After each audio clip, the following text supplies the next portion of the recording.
Welcome to Creator Upload, your creator economy podcast. I'm Joshua Cohen. And I'm Avi Gandhi. Avi, so nice to have you in the building. I think this is number 2 co-hosting gig on Creator Upload for you. It is.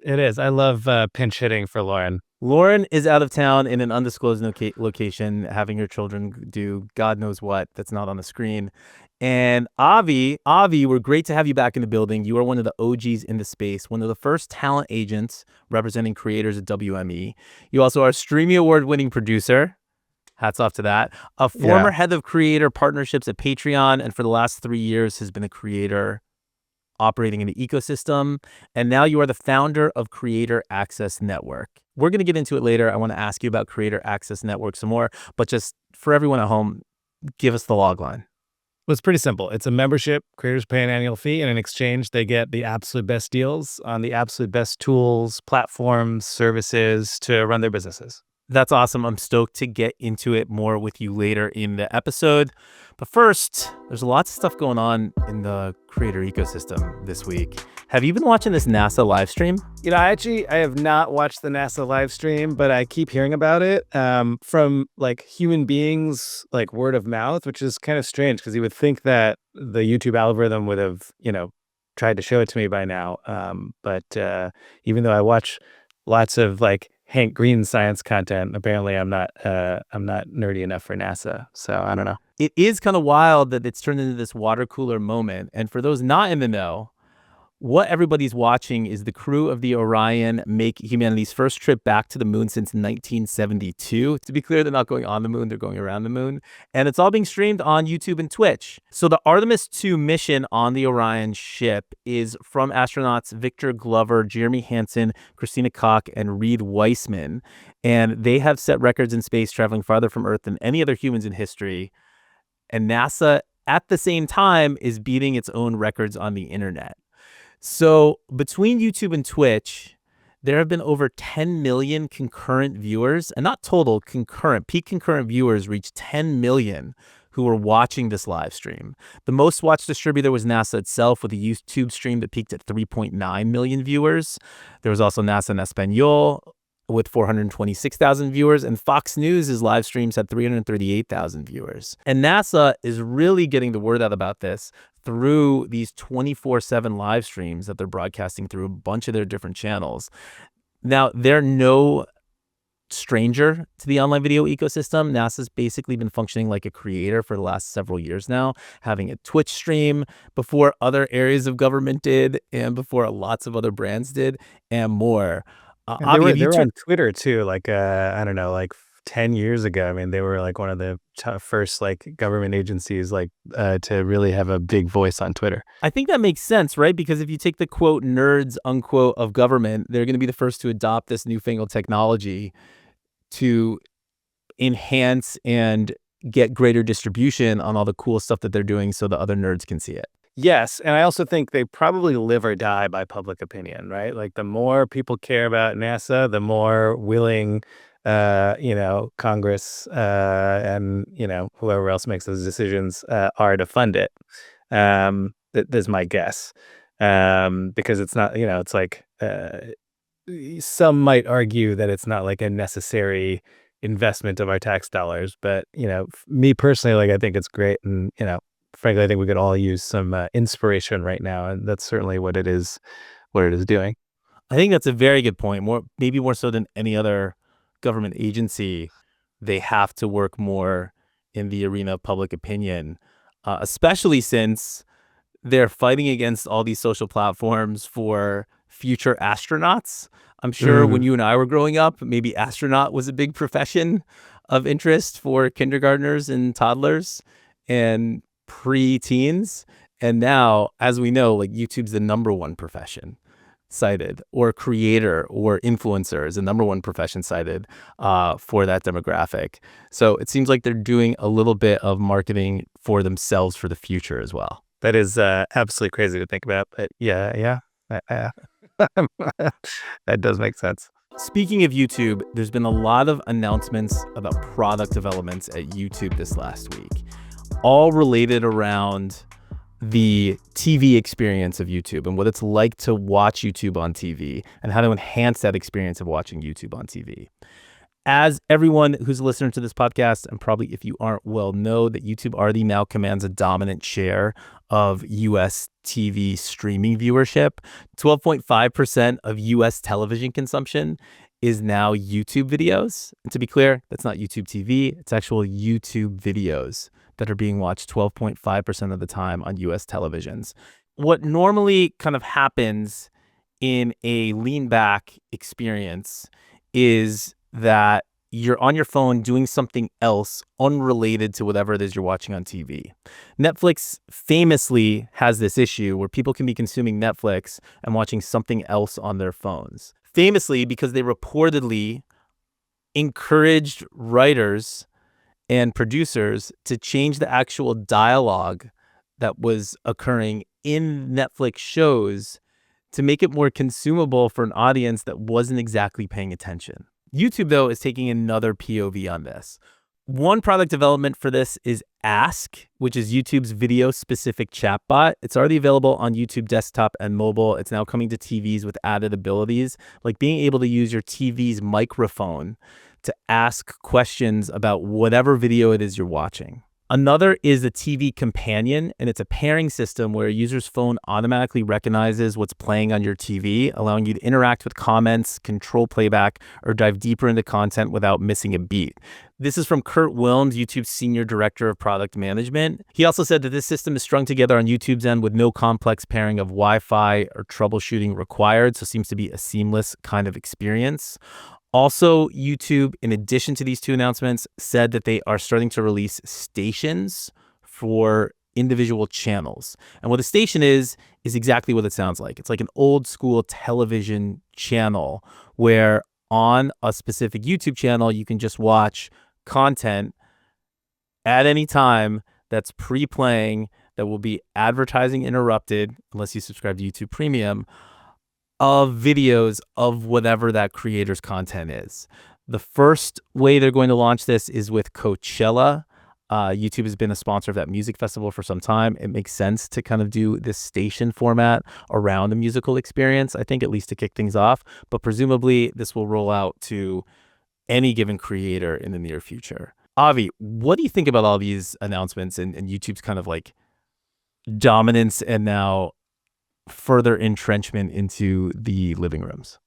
Well, I think it's interesting. I think this is a competitive move, right? They've already beaten Netflix at market share for television screens, right? But they're not currently winning on market share for the second screen. That is probably going to Meta and TikTok. And so, like, what are you doing when you're watching TV on your phone? You're probably scrolling Instagram or maybe TikTok. Right.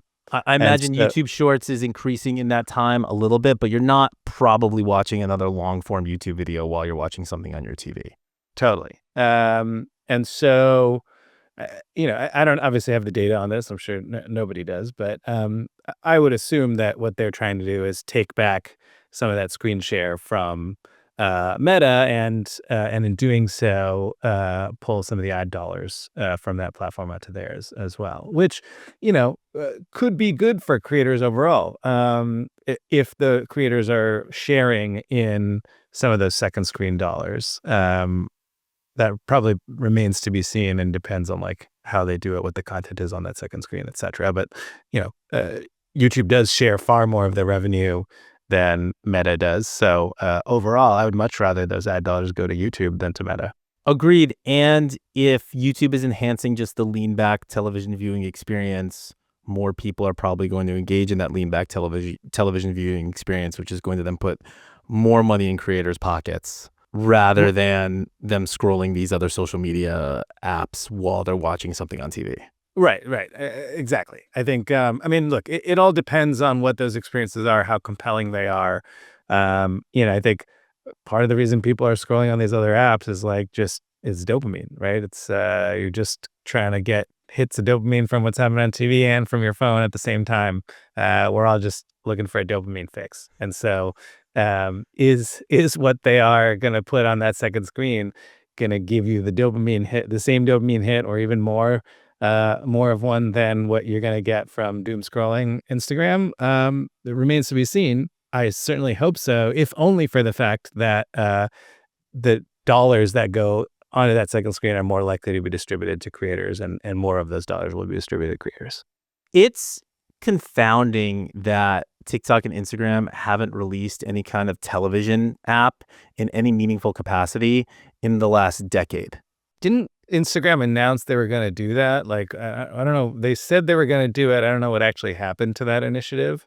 Instagram announced they were going to do it on Amazon Fire TVs, and maybe they have launched it on that. Maybe it's going incredibly well. I don't know. I don't own an Amazon Fire TV.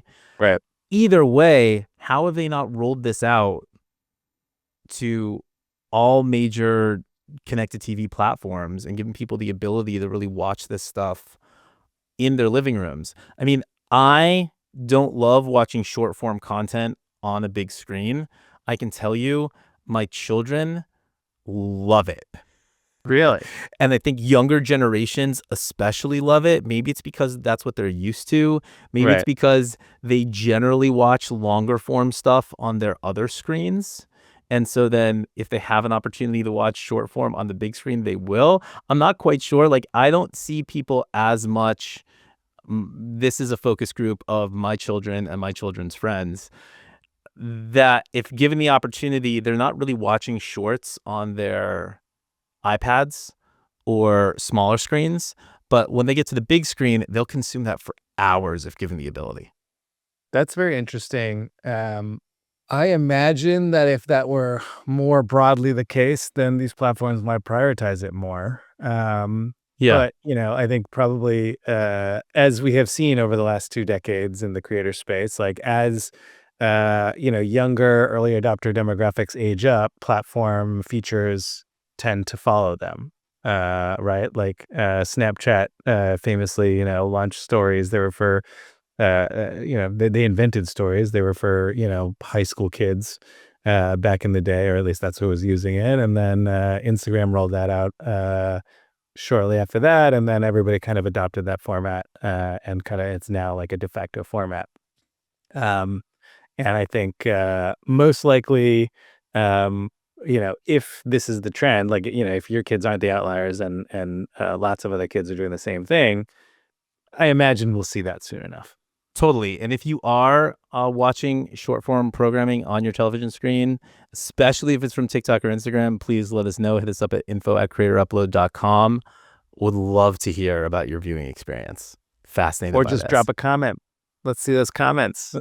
Or just drop a comment and let us know where you're watching this program too. It is also worth noting that there is also a slew of new YouTube product roles announced on various YouTube and Google job boards.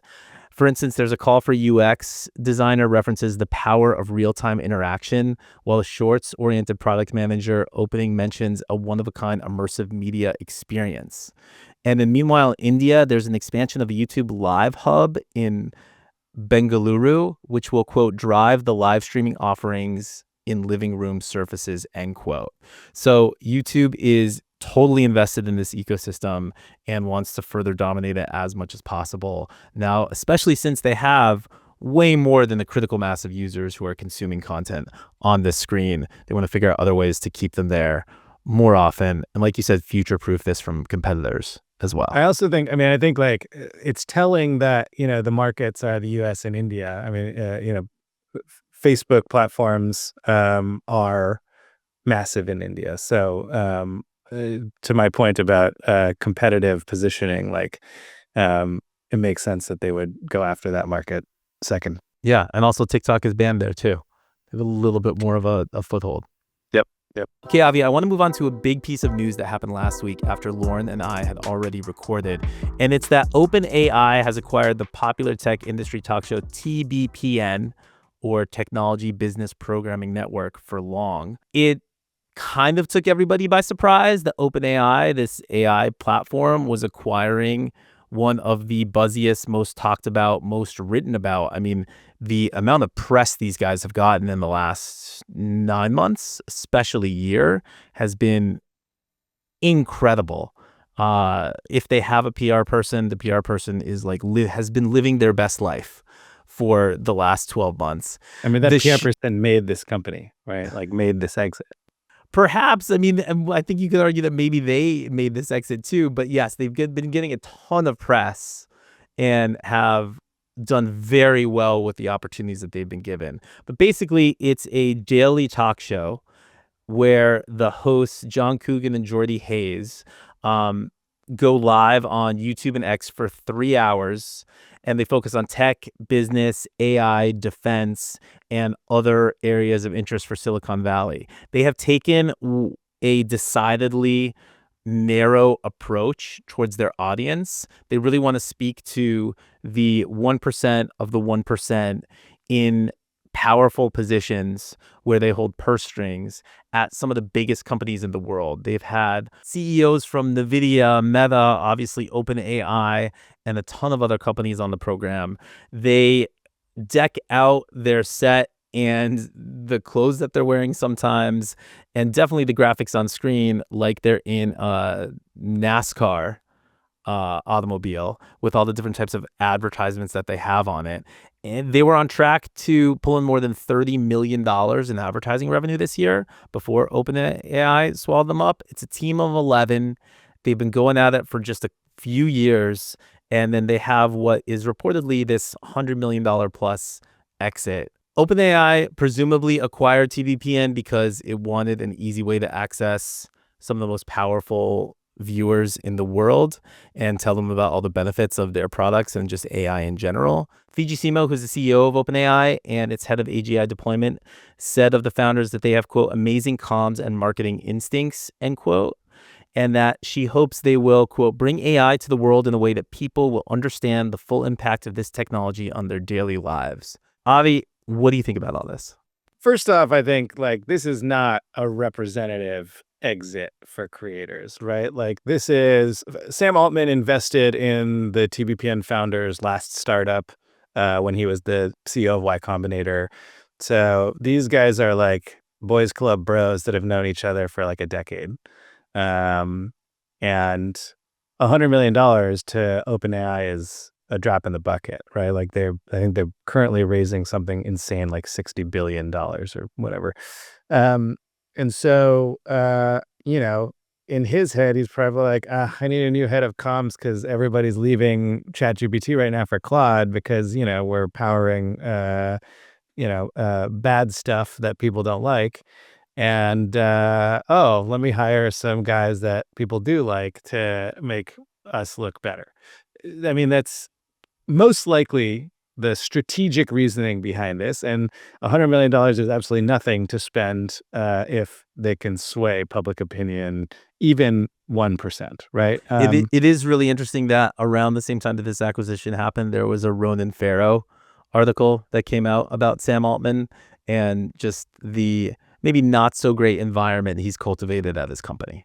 Yeah, I mean, remember the coup that happened like a year or two ago, and he got pushed out, and then he came back, and he pushed everyone else. It's like this, I'm sure someone will make a movie about it at some point. Hopefully, Aaron Sorkin. But I do think there is an interesting kind of gem here, or like nugget of opportunity, perhaps.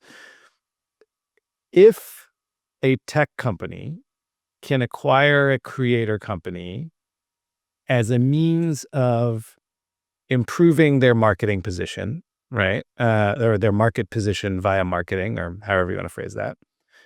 If a tech company can acquire a creator for marketing purposes, then why can't a bank acquire a creator for marketing purposes? Why can't a beauty brand acquire a creator for marketing purposes? Why can't a apparel brand?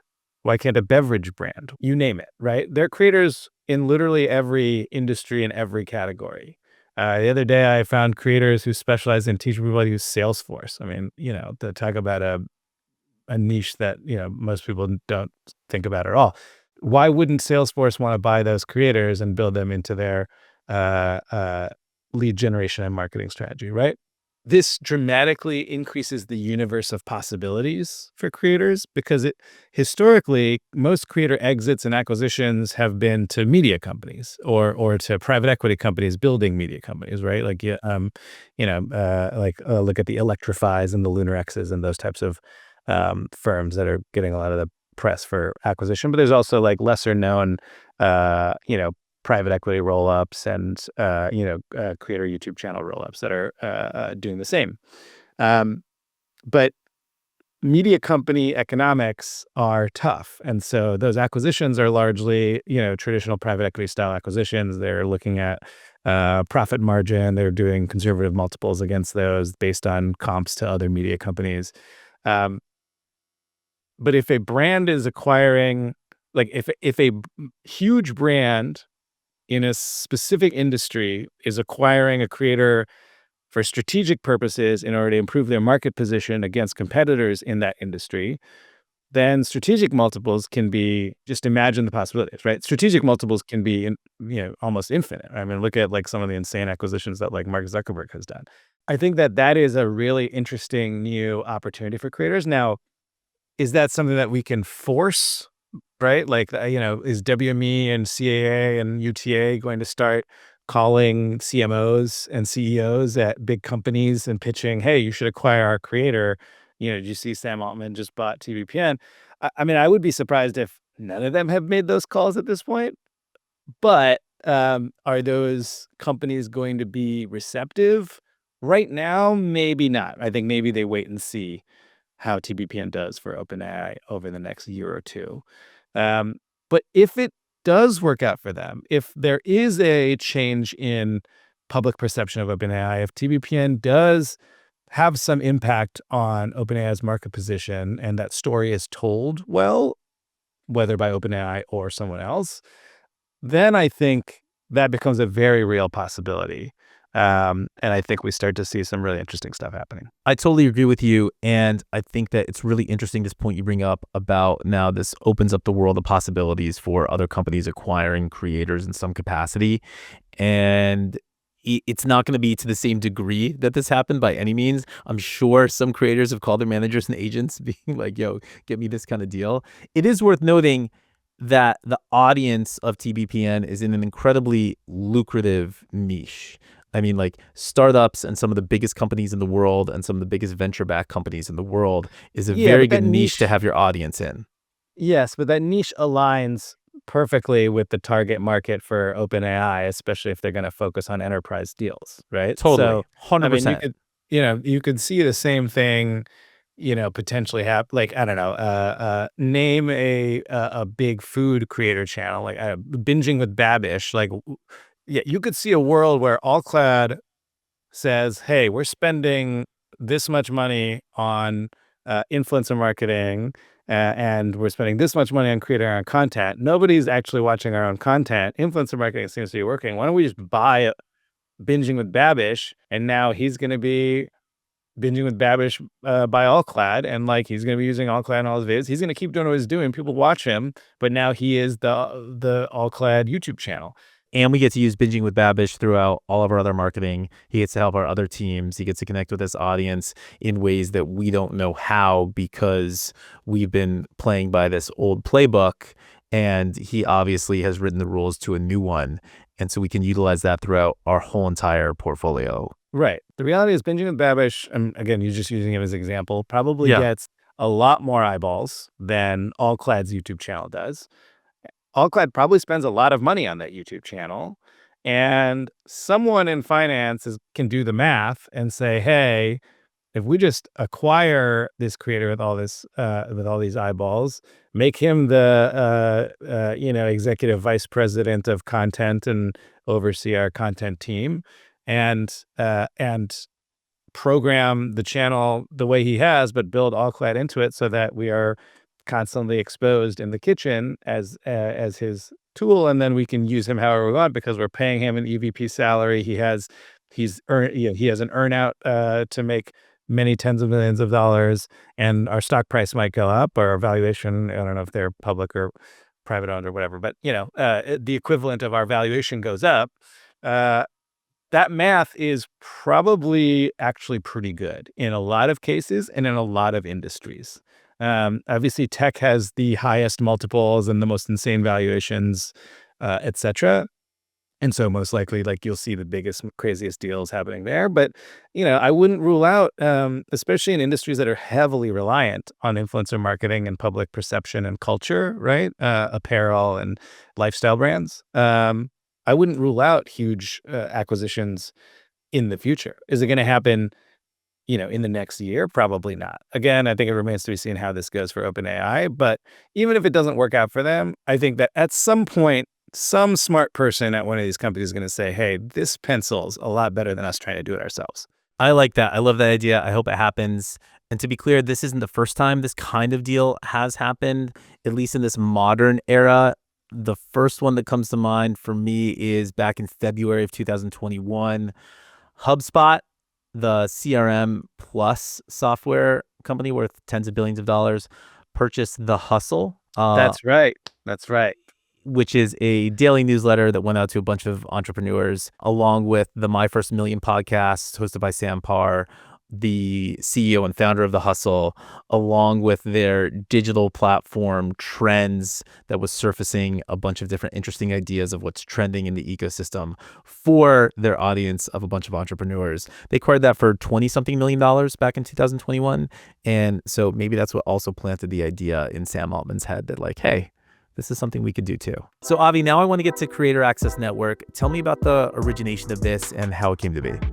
Well, for the last 3 years, I've been living as a creator. After my time at Patreon, I had sort of found this audience on LinkedIn, started programming content for them, and started growing, started earning money, launched a newsletter, and I've been sort of building a business doing that, doing brand deals, doing affiliates and referrals, and then sourcing advisory and consulting clients like Adobe and Discord through my content and the network that content generates. But along the way, I've spent a lot of money doing it.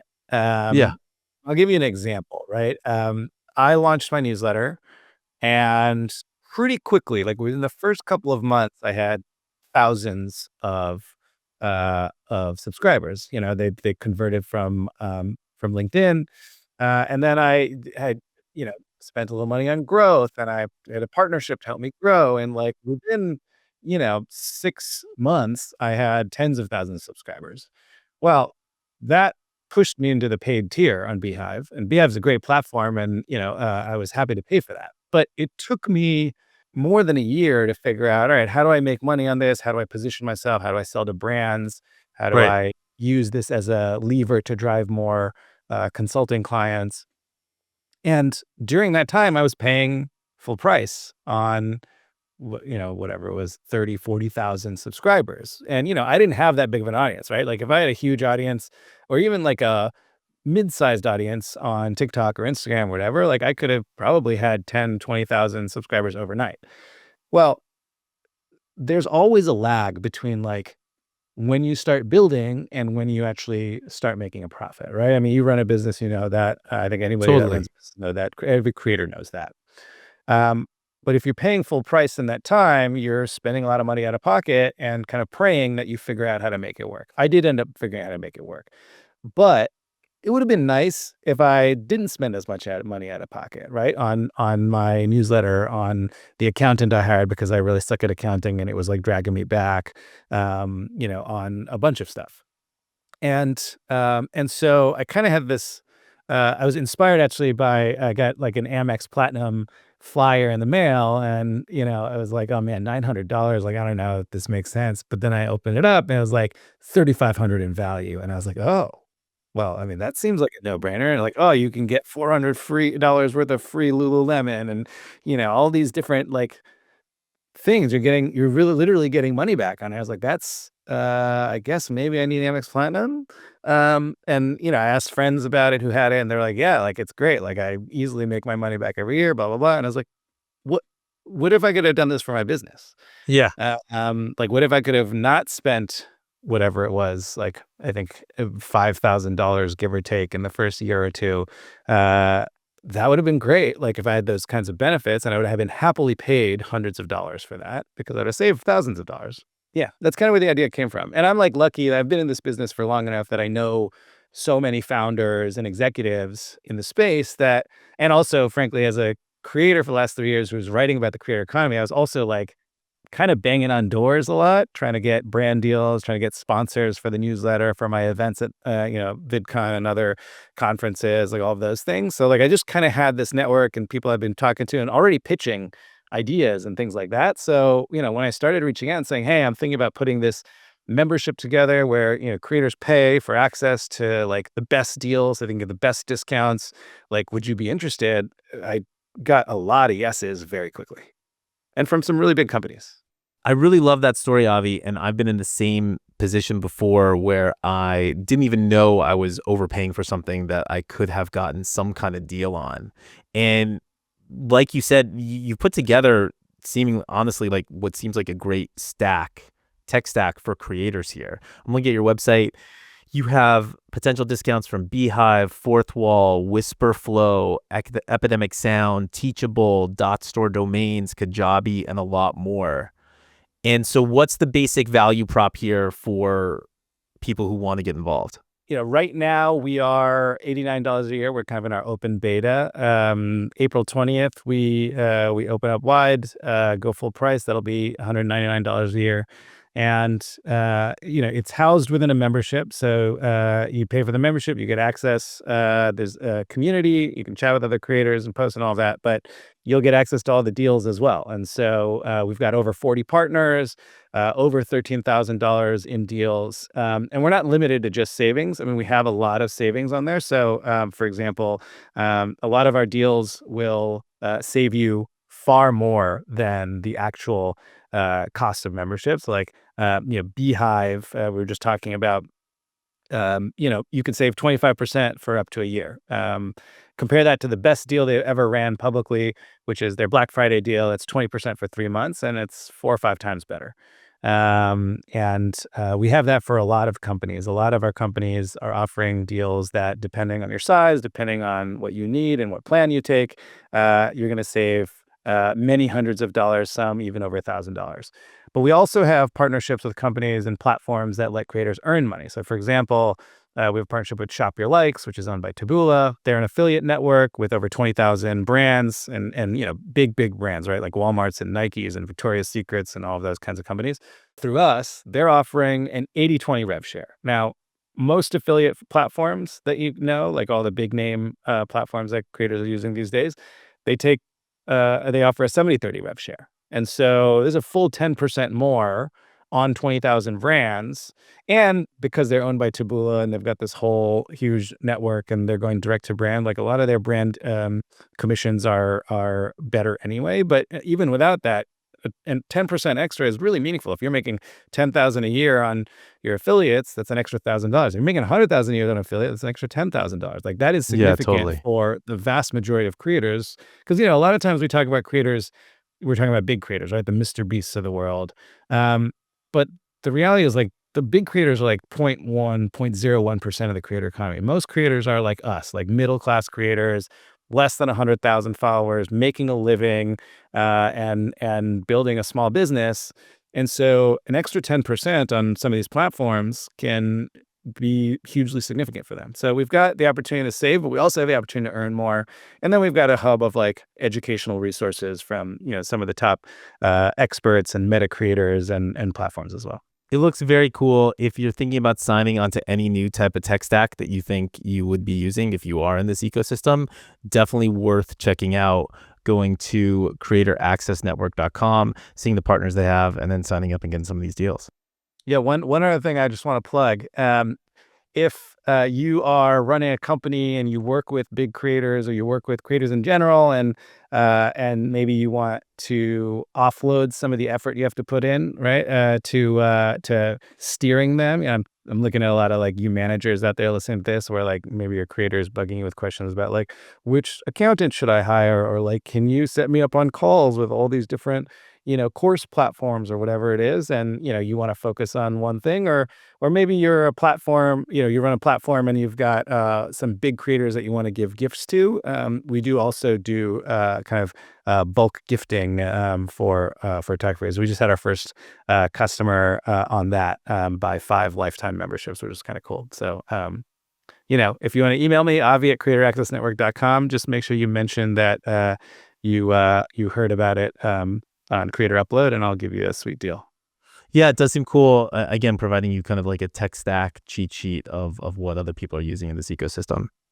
Yes. I mean, we're curating these platforms. Like, we really have, 90% of our platforms are among the biggest and the best in the space. I've said no to dozens of like early stage and cool companies, but ones that I just don't know if they're going to be around for a long time, or if they're just too early, and I don't want to, risk having creators have a bad experience with them. There are a few early stage companies, but they're ones with like founders who are really established, or who just have services that I think are really necessary. Like, we have a company called DoPay that is founded by a husband and wife lawyer couple who will chase down brands who haven't paid their creators, and they basically act as like they're not a collections agency, and they don't want to be called that, but like they will go get your money for you, among other kind of things to help you like stay buttoned up and protected on your brand deal. So those kinds of things, like, they're small companies, but they're providing a necessary service, and so we sort of curate those in. Avi, this is so cool. I love seeing these different types of initiatives and this different kinds of companies that I didn't even know existed pop up on here. Congrats on building this. Excited to see where it goes. And before I let you go, just real quick, upload, download. IShowSpeed is going to star in the new anime series produced with Brian Robbins' Big Shot Pictures and written by the One Piece showrunner, which is another huge anime series, for those not in the know, Matt Owens. So this is from Variety. It says that IShowSpeed is going to be lending his voice and high energy personality to the animated series, and there aren't a lot of plot details for now, but the show will introduce an animated version of IShowSpeed, making this one of his first narrative-driven projects. Avi, you like anime, right? Is this a big deal? I am a big anime fan. I think this is a big deal. I think this is really exciting. Matt Owens is very respected in the anime community. One Piece live action is the first and only live adaptation of an anime that the general community considers to be good and well done, and the One Piece fandom are generally fans of. Like, I personally am a huge One Piece fan, and I love the live action and respect everything he's done. So I have some hope that this is going to be a great project. And there have been good creator-driven animated series in the past, even some that are sort of anime style, right? I think Rooster Teeth had Ruby. Critical Role has their show on Amazon, which is an animated version of their first campaign.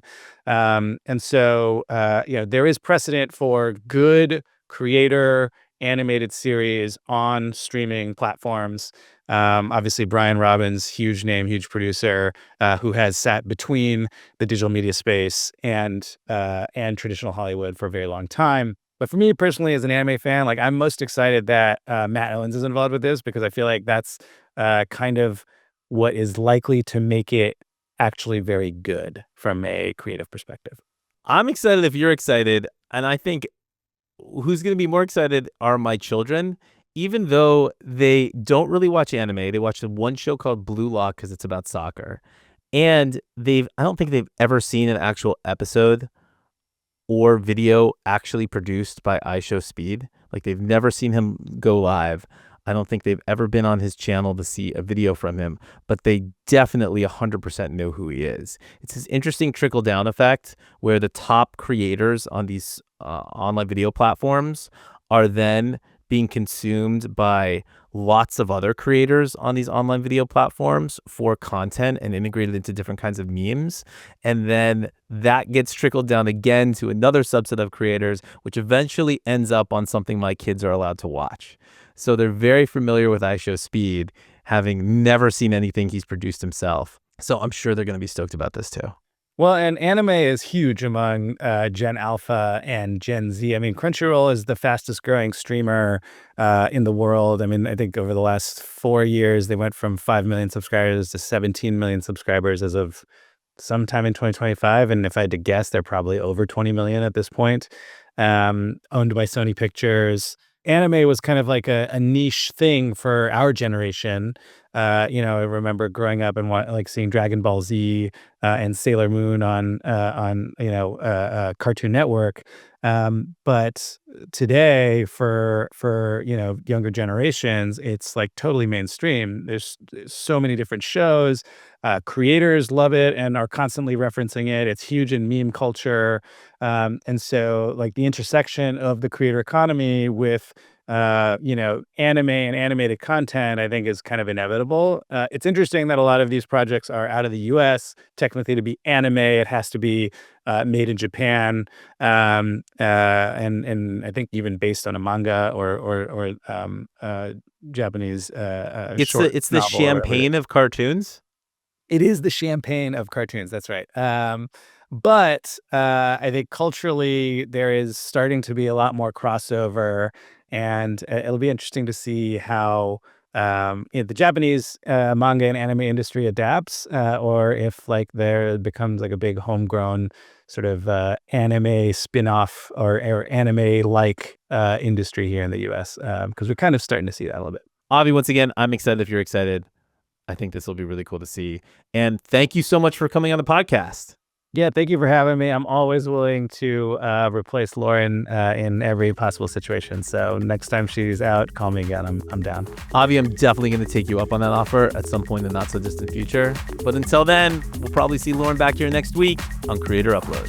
Today's show was produced by Lauren Schnipper, Joshua Cohen, that's me, and Adam Connor. It's edited by Adam Connor too. Original music is by London Bridge. You can check him out on Instagram at London Bridge Music.